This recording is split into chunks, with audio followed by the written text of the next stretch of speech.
the floor. Awesome. So good evening, everybody, or good morning or good afternoon, whenever you're listening to this. I'm just really beyond excited to be here. And I just want to thank Boss Lady Folushade. She is incredible. We met through Yinka, who's also part of this group. And honestly, your energy, Shade, it's incredible. And just watching all you ladies, put in all this reps in getting things done, in crushing your goals. It's really inspiring for me.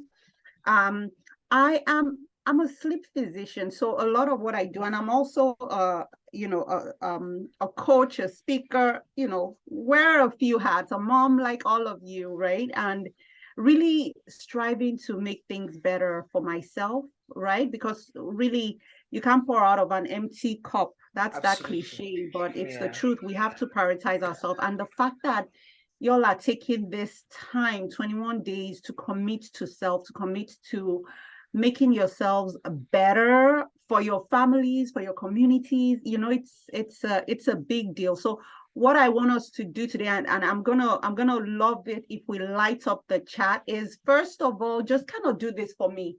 Put your hands around yourself and just give yourself a hug. Do it. I see you, Buki. And now I want you to now just whisper a kind word or phrase or something to yourself just for being here. It could be, I'm strong. It could be, I'm kind. It could be, you're beautiful. It could just be a sigh.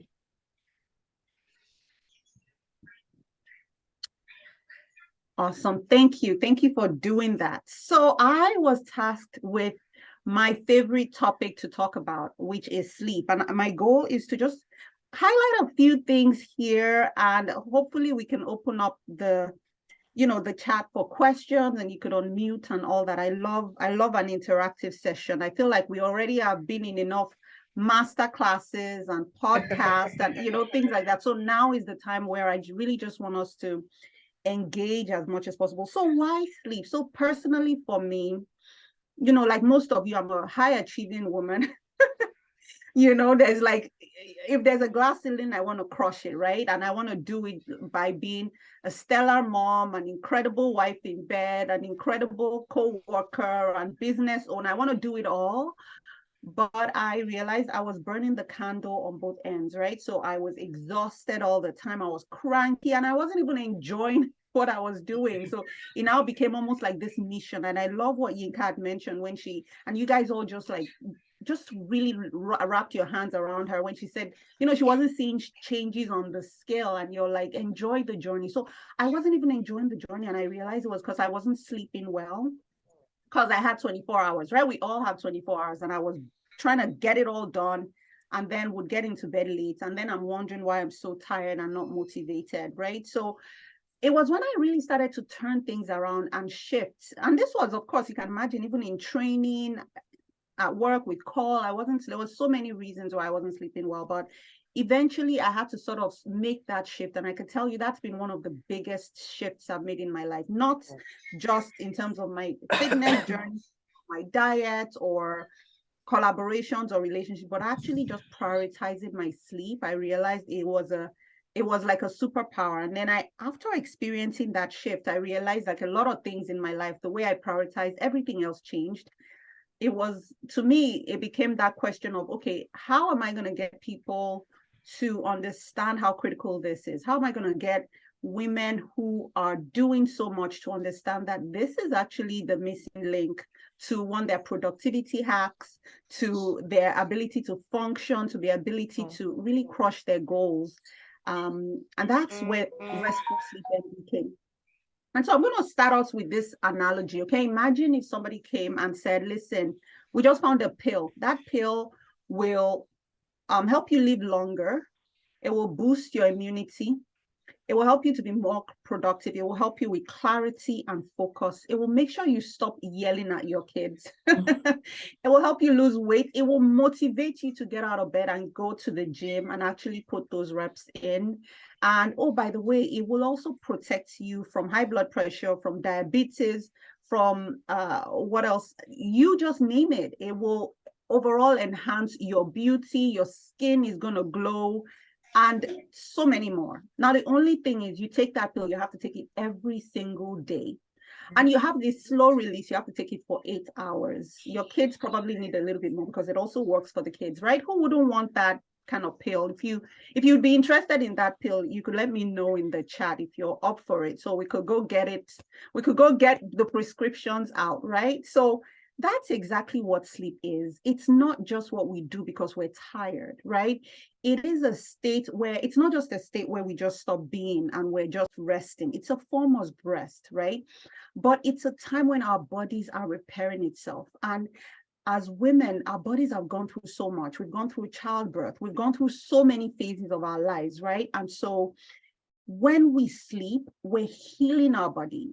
You've exercised, or you've drank your tea, or you've eaten that meal, and to actually get it appropriately metabolized, we do need sleep. So that's just kind of bird's eye view about how important sleep is, right? So many layers, from our brain function to our heart function, blood pressure, metabolism, or weight loss, emotional intelligence, all that, right? The other thing I always want to talk about is, now we understand why sleep is so important. Why don't we prioritize it? Why is sleep always the first thing to be taken off our agenda of things to do, right? Why is it that we wake up in the morning and we're just like, oh man, I wish I hadn't done that, right? I wish I hadn't watched that Netflix show, till 12 midnight, because now I have to get started. And why is it that we realize that this is important, and still it's hard for us to implement? And there are many reasons. One, I think, is number one, we're too busy. And what I always tell women is, if you're too busy to sleep, you're too busy.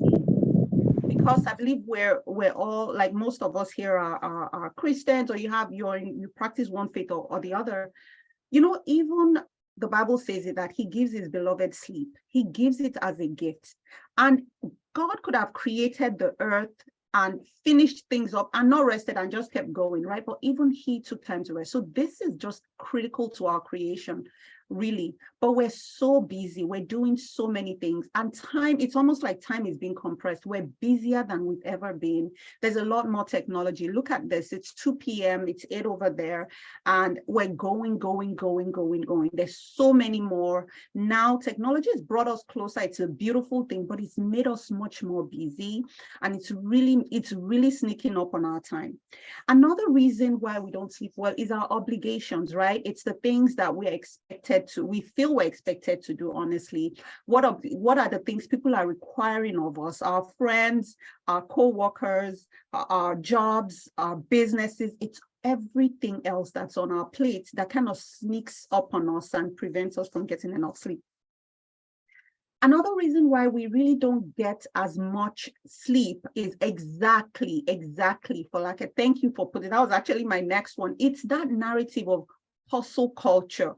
How on earth can you be sleeping when the world is moving? What are you doing? It's almost like you almost feel ashamed to say, like, oh yeah, I'm going to take a nap now, right? It's almost like it's such a derogatory term, right? And that's the thing. And I think it's almost as if you're sleeping, that means you're not productive. So I think that narrative, that hustle culture narrative, has really infiltrated into us, into our communities. But I feel like there's been a shift, especially what I'm hearing from, yeah, exactly, sleep is for the weak. So you hear things like, I'll sleep when I'm dead. You hear things like, you snooze, you lose, right? You hear those things, and it almost becomes like your subconscious, like, how dare I be sleeping when I could be, taking kingdoms down and building empires, right?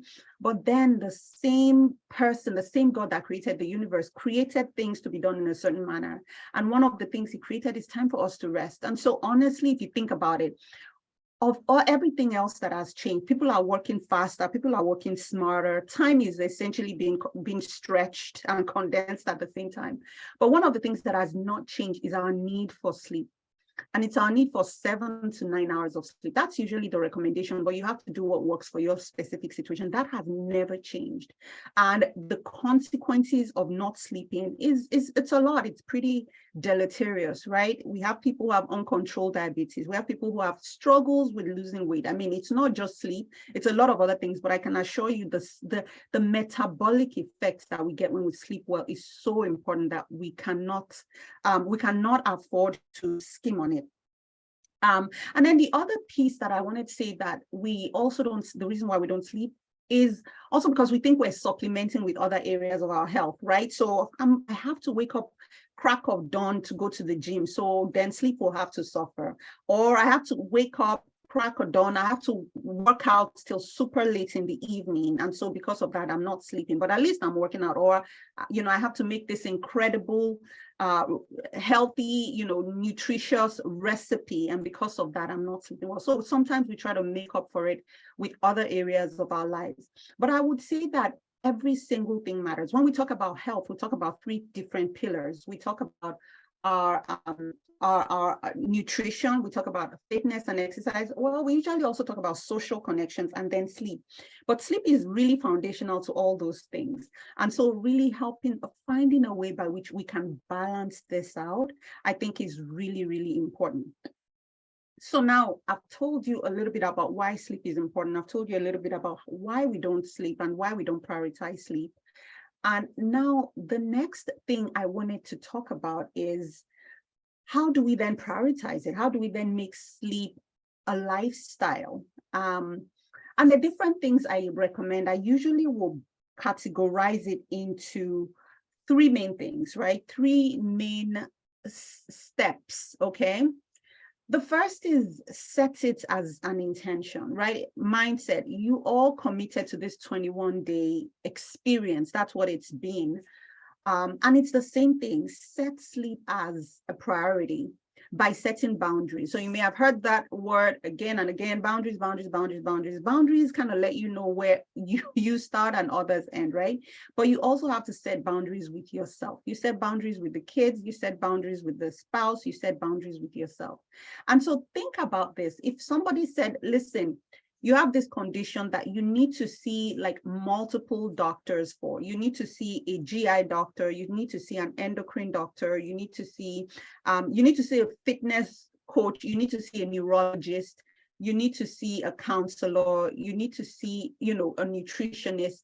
And we're going to have you attend this clinic that has like all these 12 specialists, right? They give you this certain time to show up. We probably will show up for that appointment, right? We're not likely to say, oh, listen, I don't have time for that. Something came up. I needed to take my friend to do some runs or something, right? We wouldn't do that because you're like, oh, I have all these specialists waiting for me, right? So that's the same thing with our sleep. You're waiting for this multi-specialty appointment every single night. And you shouldn't give it up for anybody. You shouldn't. You need to learn to set those boundaries. And people will not be used to it when you suddenly say, listen, after 9:30 p.m. or 10 p.m., whatever that time looks like for you, I'm not inaccessible. People will not like it.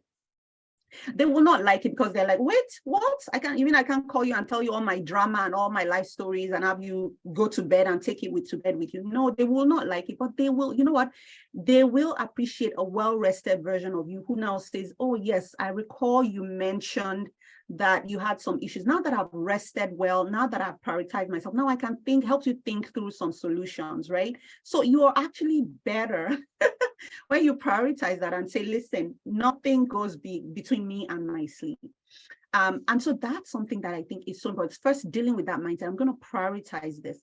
And when I say, set boundaries, don't say like, first of all, decide when you want to go to bed, right? I don't want you saying, okay, my time to go to bed is 11 p.m. so nobody can reach me after 11 p.m. No, you need a wind down time. So you're going to have to time it. And the beauty of technology is you can set a wind down time on your phone. You can set a reminder to say, hey, It's time to start winding down, Lola. It's time to start winding down for your sleep. Something I write on my phone is sleep. It will change your life. You know, something that prompts you to say, okay, this is really important for me. And so you set that. So if your bedtime is 10 p.m., then by 9:30, you really want to start winding down. You really want to start settling down, because that's one of the most common reasons why women go to bed and they're like, even when I get into bed, my mind is racing. You don't have a buffer zone. If you've been running, right? You've been running, and just think that you're going to hop into bed and sleep will come. For most people, it doesn't, unless you're like super sleep deprived. For most of us, we need to have time to process. We need to have time to journal. We need to have time to meditate, just to really create that zone for you, right? So that's really the first. It's setting that boundary, setting those boundaries, create mindset. And then the second thing I would say is sort of that create restful sleep habits. And I have this sort of checklist. It's on my website, so you could go on there and find it. It's called restfulsleepmd.com, and just download it. It's a PDF that has just these tips. But creating restful sleep habits, because most of the time when people talk about sleep, it's like, oh yeah, I need to stop drinking caffeine, I need to put down my phone, which one is the most important? I think that's just a fraction of your overall sleep health, but I think it's still very important. So create restful sleep habits is an acronym. So C is consistency. So having a consistent sleep time and wake time.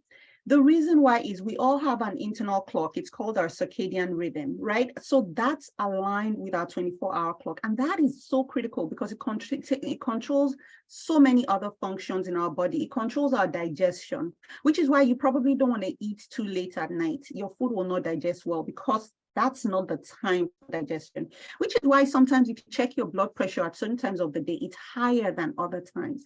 So that circadian rhythm is so important. And so really you want to make sure that you try to be as consistent. Set it like a date, right? My bedtime is 10:30. It's not like my bedtime is going to be whenever I'm done with my work for the day, because think of it, we're busy moms. The work never ends. It never ends. If you've ever reached the bottom of your to-do list, like you've done everything, please let me know, because I need your hack. It never ends. Our brains keep creating even more stuff when we think we're done, right? So you have to get to the point where you're like, I've accomplished my top goals, and I love this goal setting and having this tasks and things like that. Like you're prioritizing the things that are important for you. And at the end of the day, you're like, okay, the things that I intended to do are done, or maybe they're not done, but guess what? I'm going to sleep so that tomorrow I'm motivated, I'm rested, and energized to continue. So set that. And I will tell you, I always say sleep is not a bank. So don't go to bed for 4 hours during the week and say, you know what, I'm going to catch up on my sleep on the weekend. It doesn't work like that. One, it tricks our bodies a lot and it confuses our system. And then also it's just not healthy. So try to be as consistent as possible. You may need to stretch it a little bit on the weekend, maybe get an hour or two. No judgment here, Suzette, don't worry. So really important that you try to optimize your sleep during the week. I would prefer, honestly, let me tell you something. Even though I tell people 7 to 9 hours is what they should be getting, I would honestly prefer for you to tell me you sleep maybe 6.5 hours or 6 hours during the week. Don't tell anybody I told you this, okay? And then on the weekend, maybe you sleep a couple extra hours. Than for you to tell me you're sleeping 4 hours during the week and then you're trying to play catch up on the weekend. That's really unhealthy. So try to spread it out as evenly as possible for your own health, all right? So routines are the next thing. R is for routines. We need routines. We need routines. We're creatures of habit, right? That's what we're trying to do this next 21 days. It's forming consistent, sustainable habits. So having a routine is so important also for your circadian rhythm, because it cues your body to know, sleep is coming. And it helps with that melatonin. Melatonin is the sleep hormone that helps us to sleep. It helps with that production. So have a routine. And what's the routine? A routine, I always say, is that like 2 or 3 activities that really lead you in the direction of the bedroom. So what does that look like? For everybody, it's different. For me, it's taking a bath. And the reason why I always include a bath is because it actually drops my core body temperature. And your core body temperature drops as part of your circadian rhythm as well. That will help produce that melatonin in your brain and help you sleep well. Plus it's hygienic, I don't know, so a bath is one of them. It's relaxing, or a shower, whatever that looks like for you. And then the other thing I do as part of my routine is journal and meditate. So go through my day, process it without stressing out what went well, what didn't go well, what can I do better, what's the plan for tomorrow, right? Just categorize it in those 4 things. And it doesn't have to be long. Honestly, 15 to 20 minutes. I know we're busy, but I promise you this is a game changer. So fit that in. After that, usually I may, meditate a little bit, read my Bible, just run over a scripture in my mind, or just kind of just get into a Zen zone. And that's really important. Oh, skincare, absolutely. That is so apt, that your skincare routine, I think that is so important. I absolutely agree. So play around with it, find what works. Don't make it too long. Don't make it too convoluted. Otherwise you start to dread it and then it becomes work. It's stuff that helps you relax, that leads you in the direction of the bedroom. Then the third thing I would say is your environment. And I feel like as women, we don't pay as much attention to that. So you want to make sure that you have an environment that is cool, that is noise-free, and that is really dark. So what do I mean? Cool, again, remember I talked about your body temperature drops, right? Some of you may feel chills at some point in the night when you're sleeping. It's related to that circadian rhythm. And it helps your sleep. So having a room that's really cool, so either your fans are going on or the air conditioning or something of that sort, or you're not wearing something too heavy to sleep, right? Breathable material. And then you also want a room that's not too much noise. If you're not someone who's used to sleeping without noise, then I would recommend having something that's playing for the whole night. So with either a white noise machine or the ceiling fan, even a fan that just makes that consistent sound in the background at night is good, or just quiet completely. If you have a spouse that snores, you may want to get some earplugs in so that you don't kick them out of the room, And then the third thing is the light. So again, melatonin is a hormone of darkness. And so that's something that light suppresses. And our brains don't recognize that it's daylight or artificial light, right? So our brain sees light, i.e. from our phones, right? Or sees light from the TV or from our laptop and just thinks it's daylight. And so that melatonin doesn't come up. So when you then say, okay, why can't I sleep? Sometimes it's because you've been exposed to really bright light just before bed, and it's going to take it's going to. Third thing is the fourth thing is assigning your bed for sleep, and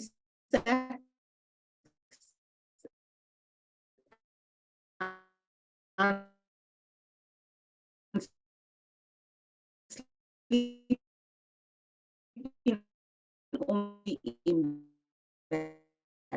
So getting to bed, and our brains make associations, and our brains are like, wait, what are we doing right now? Are we eating dinner? Are we watching a movie, playing video games, arguing with our husbands, fighting with the kids? Like, what are we doing in bed right now? So only do in bed what you're meant to do, which is sleep. Try to do all those other things, outside of the bed, outside of the bedroom, preferably. Netflix, yeah, we Netflix binging. What are we doing? And then where am I? Maybe T is, I think that's the fifth thing. It's tackling technology. And that's a whole talk, right? We all know the dopamine. And if anybody has found the bottom of Facebook or Instagram, please let me know. That scrolling where we're looking for the bottom. So if you do find it, let me know. So you really want to try to address that. You really want to find a system that lets you know this is something that I'm going to have to put to the side, right? We're going to catch up later.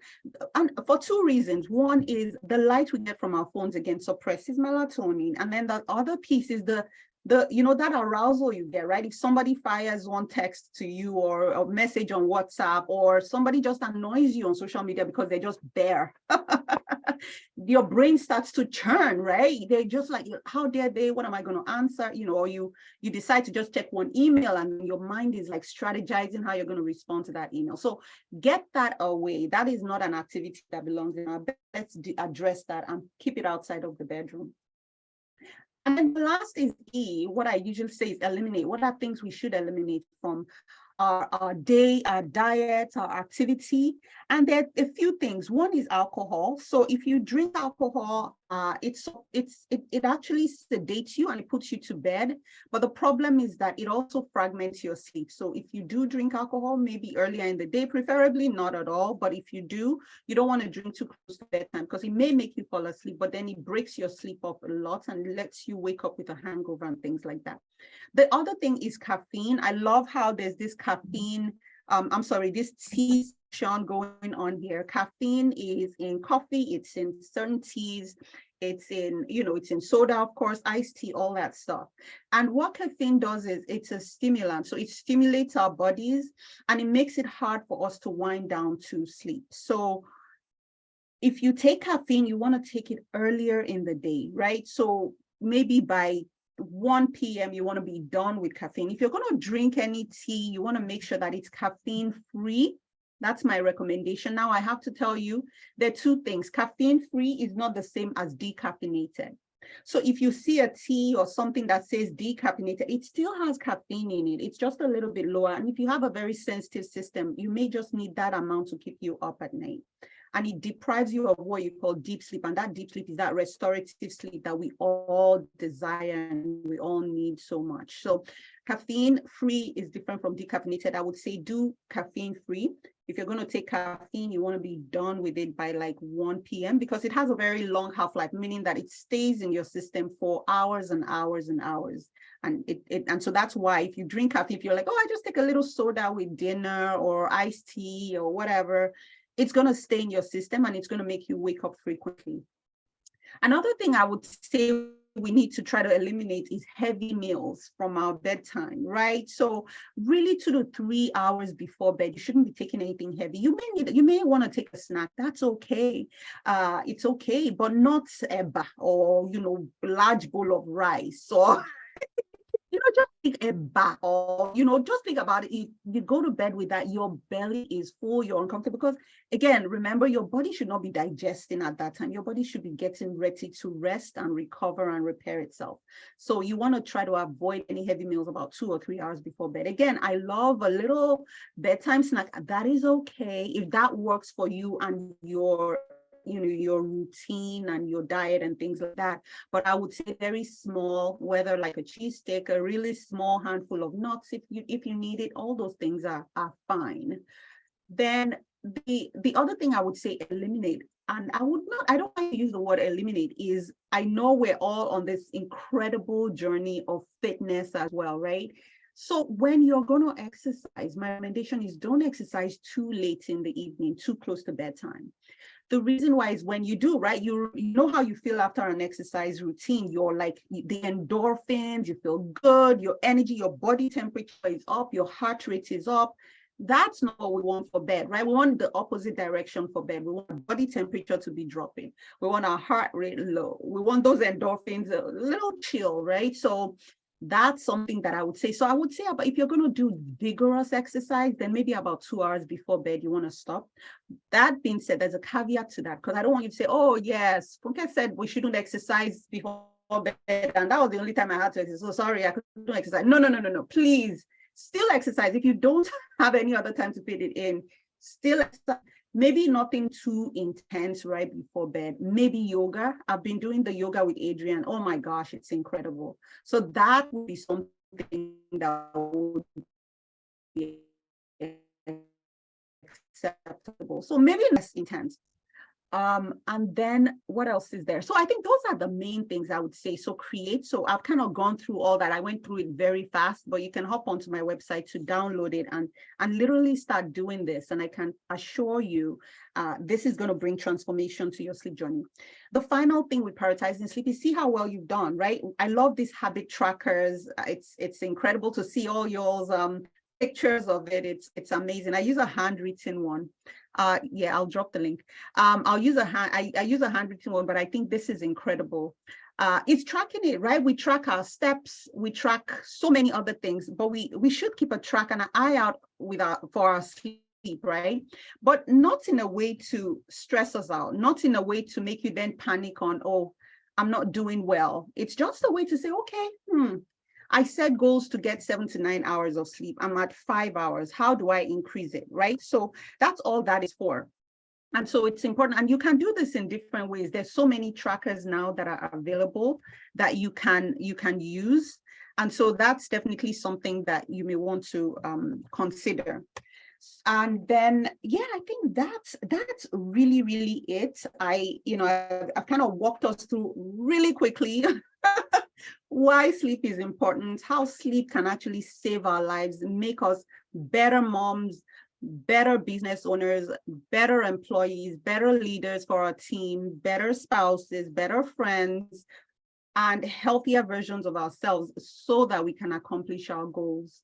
And I've also kind of taken us through why and what we can do to make that shift of moving our mindset from I can't, I'm too busy, to, you know what, I'm so busy, I cannot afford not to get enough sleep. And we've kind of gone through how we're going to accomplish that. And it's attainable. And my goal today is not, don't feel bad if you're a 4-hour sleeper, that's okay. We start from somewhere, right? Just move by 15. Say, how can I fit 15 extra minutes to my bedtime? How can I add 15? And then just build from there.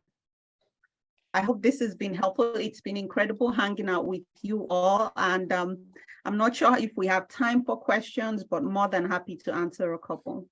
Okay, awesome. So thank you so much, Funke. I appreciate to think that we only just met. And, my cousin kept on telling me, there's somebody you just have to meet. She has so much energy. You people are like the same. You have to meet her. You have to meet her.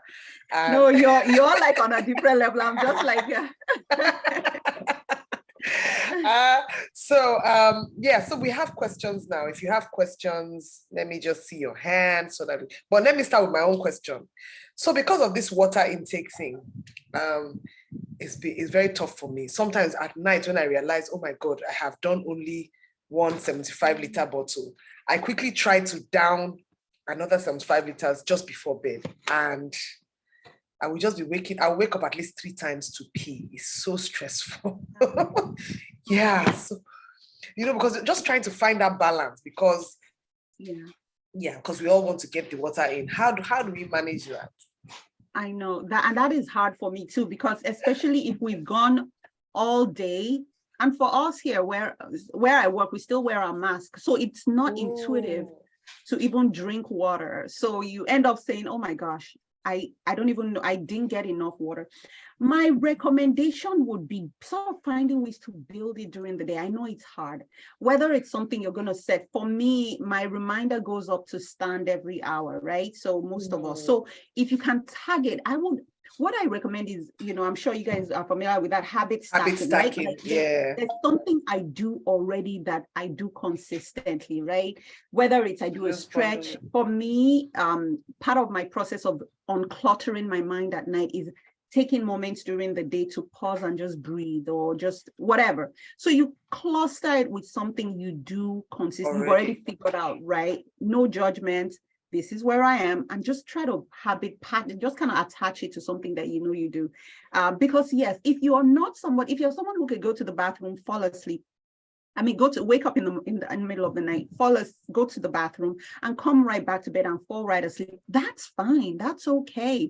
But if you notice like, oh my gosh, once I wake up, I can't go back to sleep, then I would say let that be a motivation to see how you can really stack it with other habits during the day. One thing I want you to also be aware, and thank you for bringing that up about waking up, is we all wake up in the middle of the night. We all do. We actually wake up up to 5 or 7 times a night, every single person, because we go through different cycles of sleep. And we don't remember that because it's a very brief awakening and we go right back to sleep. But if there's something in your environment that's different, then you're more likely to wake up for longer. And it's when you start to have those super long awakenings, say more than about 20 minutes, then that's more of when it becomes an issue too. So if you have to wake up to pee and you're able to go right back to sleep within 5 minutes, I wouldn't be too stressed about it while you're at least working on trying to get that water intake in during the day. Awesome. Thank you. I can see Shade here. Shade says, after pregnancy, I don't want to pee in the night again. I feel you. Bukola has a question. Buki, you have the floor. You can unmute. Okay, thank you very much. I really appreciate all the sleep lectures. So for me, I really don't have, I think I'm one of those people that run my day, then at night I just hit the bed and I sleep. I know that I really need to work on my sleep. But the issues that I'm having recently is maybe I wake up around 3. Even though I want to sleep till 5, but I wake up around 3 and I may not be able to sleep again unless I listen to something and then sleep up. But it will be a struggle. Now, am I supposed to be worried about that? Or it's normal? Well, so like I said, no, and this is something that's very, very common. A lot of us women, usually, it turns out a lot of the women I work with, they fall asleep very quickly because we're sleep deprived. So when people say, oh, I sleep like a baby, or I sleep as soon as my head hits the pillow, you shouldn't be. It turns out if you're sleeping as soon as your head hits the pillow, you probably need more sleep. Your body was like, what were you doing? I've been waiting for you. Okay, come, let's sleep. Which means you probably need to extend your sleep a little bit. But the reason why you're probably falling asleep so easy is probably because of that, right? We have that sleep drive. It's so high because we're sleep deprived. But then there's still some underlying, like maybe stress, anxiety, thoughts, worries, things that are going on in the back of your mind. But that sleep pressure just like cancels it out, right? Such that the sleep pressure drives your sleep till about that. And that's very common around 2 a.m. or so is when most women, the sleep drive now drops because you've gotten enough. And then the worry is now like, yes, sleep pressure is done. Now I'm here. Let's keep worrying or stressing and things like that. So if you're waking up and it's within 20 minutes you're able to fall back asleep, that is fine. Yeah. But if you're waking up and you're just like, oh my gosh, here I am again. I can't sleep. I'm stressed out. That you yourself, you start to feel that like arousal, like, oh, now, wow, I'm tired. I can't sleep. I have this to do, blah, blah, blah. Your mind, it starts to play games on you. My recommendation at that point is just get out of bed. Because the harder you try, the harder it is. If you feel nothing, you're just like, oh, I guess I'm just awake here, sleep will come, that's fine. But if you're starting to feel stressed about it, like, oh my gosh, it's almost 5 a.m. Oh my God, I've been awake for almost an hour. What am I going to do? There's no point anymore. Get out of bed. But this is what you're going to do when you get out of bed. You're going to go either sit in a corner or somewhere dark, not too bright. I mean, maybe a little bit of light, nothing too bright. And either do some meditation, either do some journaling, pray, or read a book, or super old, not a motivation book that's going to make you want to get up and start running. You know what I mean? Like something very calming. So find a calming activity. And if you're someone who does have those prolonged awakenings, my recommendation, don't wait until 3 a.m. I'm like, oh my gosh, what am I supposed to do now? How am I supposed to occupy myself? Because that's going to create stress. Create like a little like options to do when those awakenings occur. So either I'm going to do a crossword puzzle that's really chill, nothing too tasking. Do not go on your phone. There's nothing there for you. Please don't go on your phone because that's the blue light, right? So you're going to have a harder time sleeping. Okay, so Suziad has, yeah. Sorry, let me just say something. So for me, what I do is my phone, but I just plug a message. I listen to a message or something. Okay. And then after some time, I sleep off eventually. Perfect. So that's another activity. Perfect. Go ahead. Sometimes even for me, I listen to meditations for sleep. And I think Felicia has shared some of those resources. Yes. Meditations for sleep, affirmations for sleep. Yeah. You can just go on YouTube, but be very careful. Light. So the light. So most of us probably have smartphones, so you can put it on the night shift mode. And you're incredible Kickass moms. And I know while you're on YouTube, you're not going to go there and watch some new movie. You're just going to go straight looking for your affirmations, and just get that done. That's perfect. That is perfect if you do that. Okay, so Susie has a question typed out here. She says, I'm tired. I want to sleep, but as soon as I climb the bed, it's gone. I've had problems sleeping since I was 7. So I had to learn to sleep because I found out I feel sleepy from 1 a.m. Though now I noticed that the listening to the Bible makes me sleep, but that initial 10 or 11 p.m. sleep is a struggle. Yeah, so I think there are a couple of things, and feel free in case I'm misspeaking on this. I think there are a couple of things that could be going on. A lot of times when women have a hard time sleeping again is our minds just can't shut down. So this is where really that practice of mindfulness is not just for us to manage during the day. It's for us to incorporate as a lifestyle. So mindfulness as a lifestyle, that's one of the common, and you can let me know if I'm misspeaking.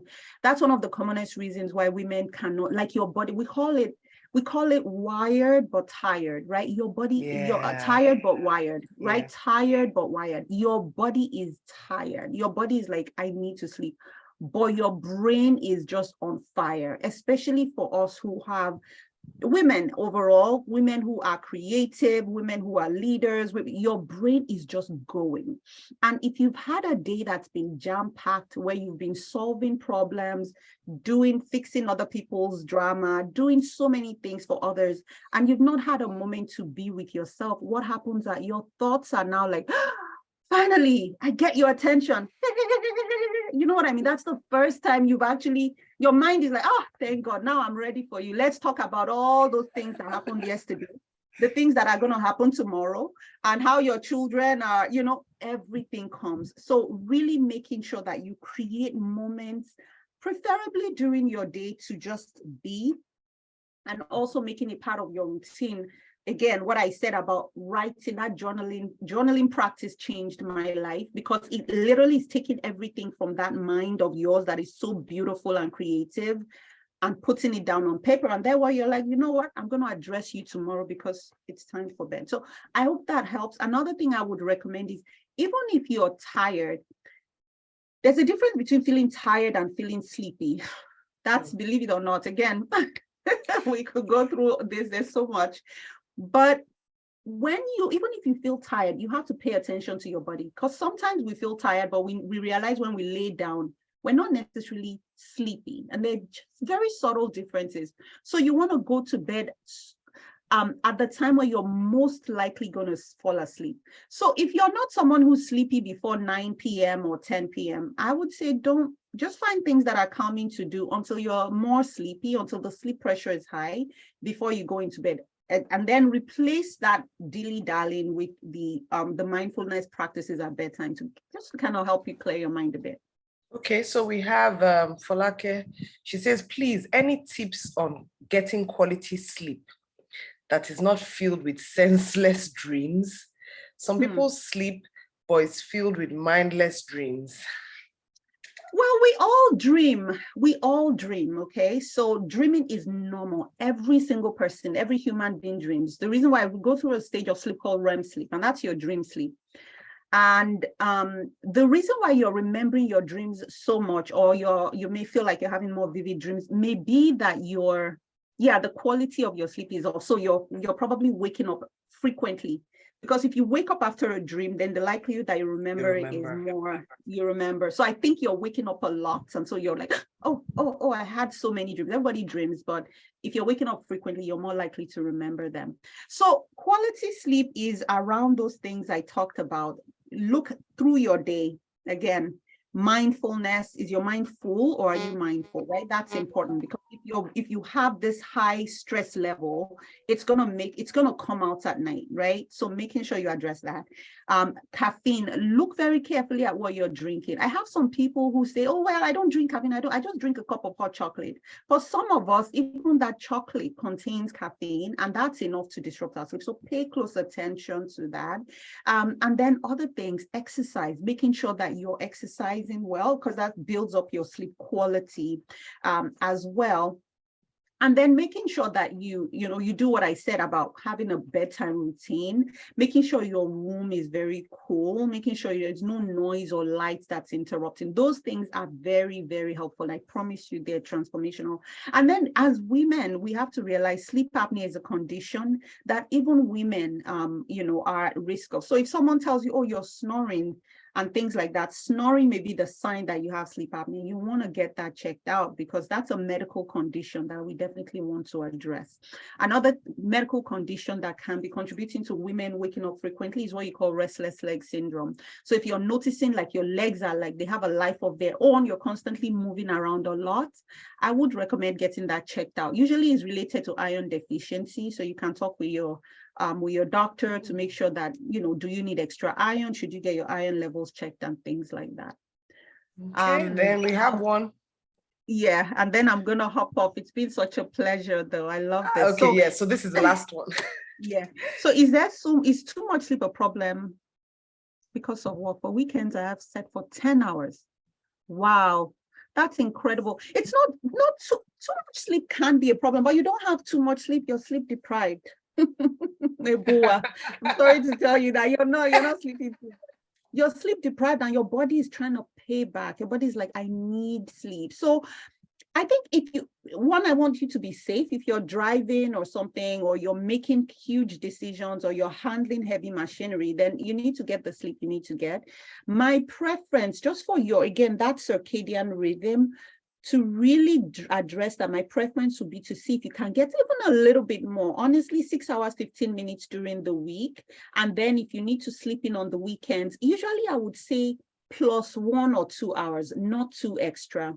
But you're not getting too much sleep right now. Yes, too much sleep can be a problem, but most women that I know, except for those who do have medical conditions, they're not getting enough.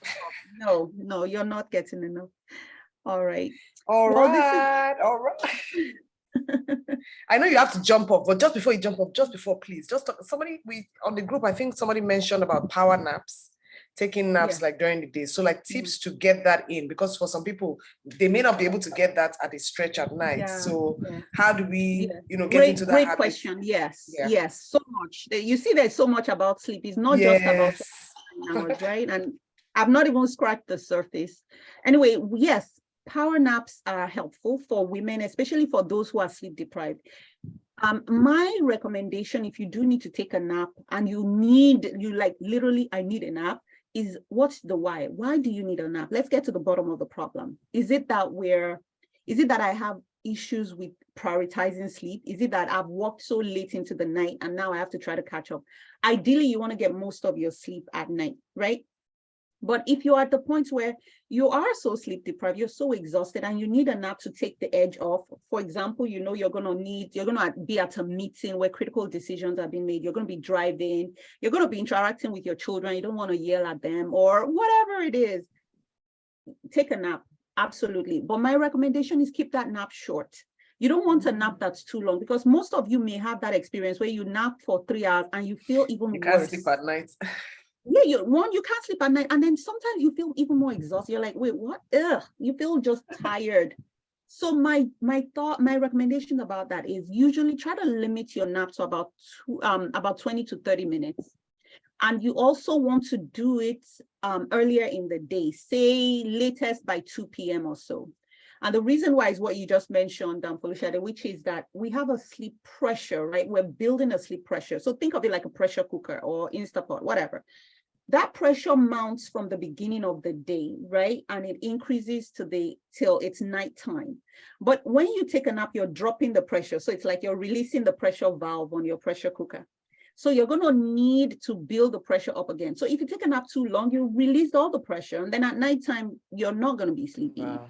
Or if you take a nap that's too late in the evening, you don't have enough time to build that sleep pressure to the point where you're going to be sleepy. So those would be the two things I would say. Naps are great. It's great for self-care. Naps will cure sleepiness. They're helpful for your mood and your memory and things like that. But you have to use the timing strategically. All right.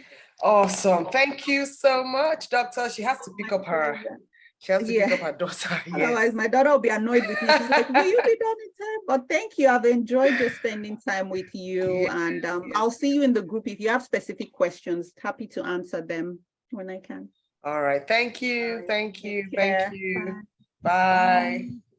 All right. So, I mean, since we have been taught that we must prioritize sleep, that's why I said this time we will not make this one long.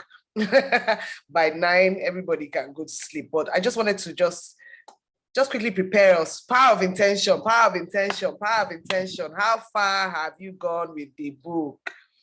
That book is just so powerful. It's a book that you need to read. This is my 3rd time reading the book or listening to the audio, as it were. And every time there's something new. There's something new. In fact, this time I wrote a few things down. So if you haven't, please try to dive in, because next week we're starting on a new book. And if you are going continuously playing catch up, it won't be. Listen, that's why I love the audiobook. So for me, when I'm driving, when I'm doing housework or something, I just have it plugged in my ear and I'm listening. Of course, I mean, for us, we know that they say faith comes by hearing and hearing by the word, right? It's the word of God. But also, I mean, just, when things that you listen to help to condition your mind. There's so much happening in the world now. Everybody's talking about, how this is happening, that is happening. You want to tune all of that out and, build yourself inside. Power of Intention is really a fantastic book. Yeah, I mean, that's pretty much all I have to say. I will send details of everything we'll be doing next week and also try to do a summary of all that we've learned this week, and share with everybody. If anybody has any questions, Folake says she hasn't started, but from my last read, yes, I'm a co-creator with God. I create my reality. The world was without form, but God created this beautiful world out of it. That's just it. Amazing. I mean, there was something that jumped out for me too in this read, where it said, you are a piece of God, right? Because he breathed life into you. You're a piece of God. So when you don't respect yourself, you're not respecting God. You have to respect the genius that is inside you. Everybody is a genius. And respect the one in you and respect the one in others as well. Because everybody that God created has that light. So when you meet people, you speak to the light in them. So just love yourself, love people. There's so many insights there. So let's, just try to read it with an open mind and soak these things in, because it would just change the way there was something I wrote on it that change the way you see things and to change the things that you see. So we are talking about improving our lives and all that. Let's put these things into practice, implement them, and God will help us. Okay. My sleep pressure is bursting. Let me go to sleep. Okay, good night, Ebua. Good night. Anybody else wants to just chip in anything before we sign out? Okay, our sleep pressure is building. Good night, everybody. Somebody has dropped a message. Yes, good night. Good night, everybody. Good night. Good night, everyone. Good night. Good night. Good night. Good night. So I will upload this and share the recording, and for the one for last week too. Okay. Bimbola, I see you. How was your day? Now, wow, Fumi, this your heart and everything. Gang. You even gave us shine clothes. You know, the fashionista. I know. When I saw you come up, I was like, hey, this is serious. Oh, got you. Hi, Kemi. How you doing? How's the day? Modupe. Very well, thank you. Great. Good evening. Right. Hi, Bimbo. Good evening. Good evening. Good evening. Join early. You said what? So Sorry, I wasn't able to join early, but the Yeah. little I got, good. All right, I no, got- no Yeah, problem. no I will share the I record it, I'll upload and share it on the group. And Okay. as well for last week. Okay, thank you all for joining. I love you. Bye. Bye. Bye. Bye-bye. Good night. Good night.